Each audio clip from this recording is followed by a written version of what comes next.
In today's episode, Stephanie asks, how can marketers measure if their content is improving the customer experience?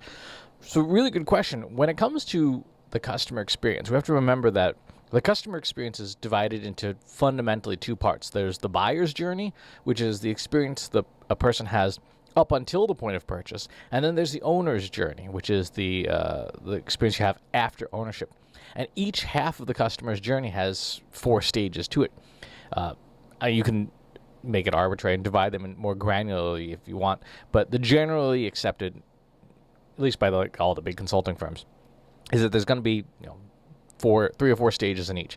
On the buyer's journey side, that's awareness, consideration, evaluation, and purchase. So awareness is, do I even know what the thing is?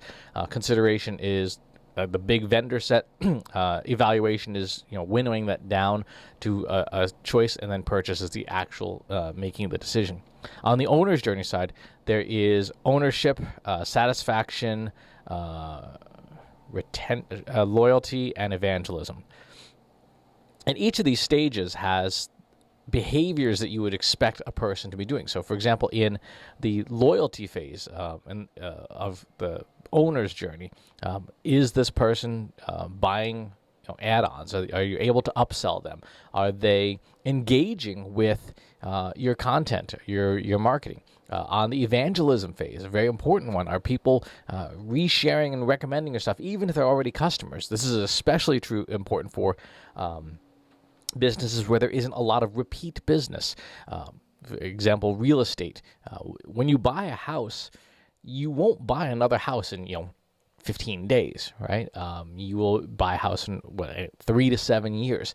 So that relationship and that loyalty and that evangelism is so important to the real estate industry, to be able to say to somebody who's asking, hey, I'm thinking of selling my house, who should I talk to? And you come up with a name that you want to recommend a person to as an agent. That's an important part of the owner's journey. So when it comes to measuring the content throughout the customer experience, there's 2 different ways to do it. In the buyer's journey portion, there is the ability to look at the content you're creating and see how it accelerates the pipeline. There's a bunch of different ways that you can do this. The way that I like best is using what's called Markov chain modeling. It's a machine learning technique. In fact, we'll bring this up here. And what you're seeing here is a model from my website, my personal website, for the month of August, and what pages accelerated somebody towards a conversion. Like, they were on this page, and this page played a part in their path to conversion. The way the mathematical technique works behind this is that it's like the old archetypical story of a college that didn't pave any sidewalks. Then they let students walk around on campus for a year, and then paved over where students walked the most. If you can imagine something on your website, what is the content that people walk over the most on the way to conversion? In this case, there's a few blog posts in here. There's a few landing pages in here. And these are the pages that are helping nudge people towards conversion. This may not be the last page that they visited, but these are the key pages that people visited in their path to conversion. And so we would use this analysis to determine, is this content helping improve the customer experience on the buyer's journey? And the answer is yes. The fact that the number one piece of content there is a blog post tells me that blog post needs to be constantly optimized and improved so that it continues to help convert people, so it continues to help push people forward. Now, on the other side of the coin is the owner's journey. And you could do similar things like this, restricted if you have the data and user ID turned on in Google Analytics to just people who are already customers.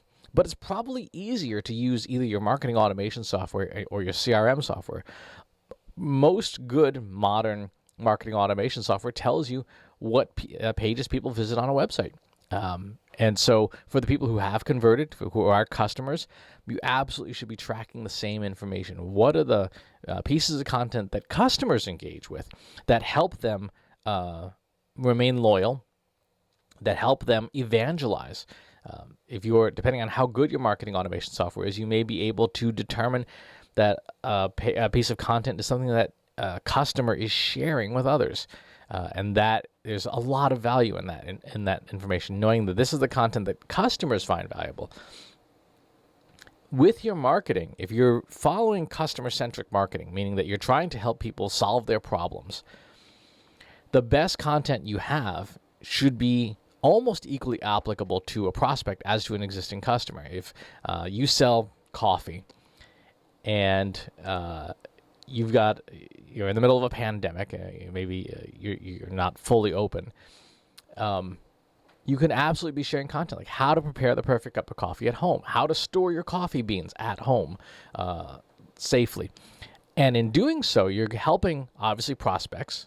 You're demonstrating your expertise, but you're also helping existing customers who have bought your stuff, and you want to help them get more out of their purchase. And so you can solve the problem for both audiences and create content that's valuable to both of them. But the measurement part is the key. Depending on your marketing automation system and how easy it is to export data out of it, you may be able to even construct a similar kind of model. You would just have to figure out what the objective is that you're tuning it for. At the very least, you should be able to export all the URLs of all the content that your marketing automation system is tracking. This is in the owner's journey. And just do a quick tally month over month. What are the pieces of content that customers go to visit more often? And that will help you match it up. Now, where there's going to be interesting value is when you compare the two data sets. You say, okay, what do prospects like? What do customers like? How much overlap is there?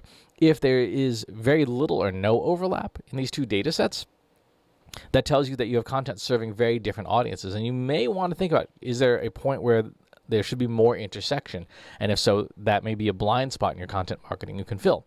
On the other hand, if they're completely converged, you may have opportunities at the edges of each section of the customer journey that you're not fully fulfilling, right? You don't have enough content maybe on the far end, the awareness side of the customer experience in the beginning of the buyer's journey. Or you may not have enough content that is suited for evangelism, that people are sharing, that people want to be sharing. So you would use this data to help identify gaps in your content marketing for improving the customer experience. But that's the measurement system that I would recommend, is using your marketing automation software data, using Google Analytics data to fill in the blanks for both sides of the customer experience and delivering a better overall customer experience with improved content marketing. If you have follow-up questions, leave them in the comments box below. Subscribe to the YouTube channel and the newsletter. I'll talk to you soon. Take care. Want help solving your company's data, analytics, and digital marketing problems? Visit trustinsights.ai today and let us know how we can help you.